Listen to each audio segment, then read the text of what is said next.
Once upon a time, in a quaint little village, lived a kind-hearted girl named Cinderella. She was known for her gentle nature and her love for animals. She had a little bluebird named Bella and a cute mouse friend named Gus. Cinderella's life was not easy because she lived with her stepmother and two stepsisters, Anastasia and Drizella, who were not very kind to her. One sunny morning, Cinderella was singing to the birds while cleaning the house when she heard about the grand royal ball that was going to be held at the palace. The entire village was buzzing with excitement. Cinderella dreamed of going to the ball, but her stepsisters made fun of her and told her that she was not invited because she wasn't royal. Cinderella felt sad but didn't lose hope. She knew that with a little bit of magic and some help from her animal friends, she could make her dream come true. She asked Bella the bluebird to fly to the forest and find a fairy godmother who could help her. Bella soon returned with a twinkling fairy godmother who waved her magic wand and turned Cinderella's ordinary dress into a beautiful gown, complete with glass slippers. The fairy godmother warned Cinderella that the magic would only last until midnight.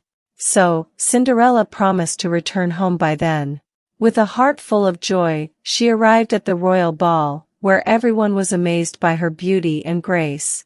The prince, who had been feeling lonely, was captivated by her presence and asked her to dance.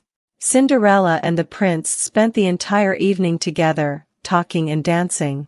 They laughed and shared stories, and Cinderella felt like she was in a fairy tale. But as the clock struck midnight, she remembered the fairy godmother's warning.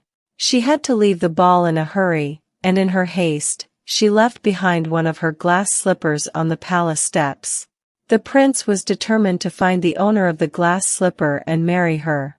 He searched the entire village, and when he arrived at Cinderella's house, her stepsisters tried to squeeze their feet into the glass slipper, but it was too small for them.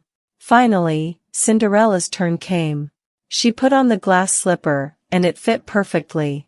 The prince recognized her from the ball, and their eyes met with love and happiness. He knew he had found his true love.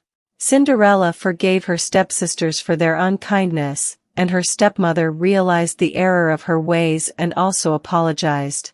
The kingdom celebrated with a grand wedding, and Cinderella became a princess.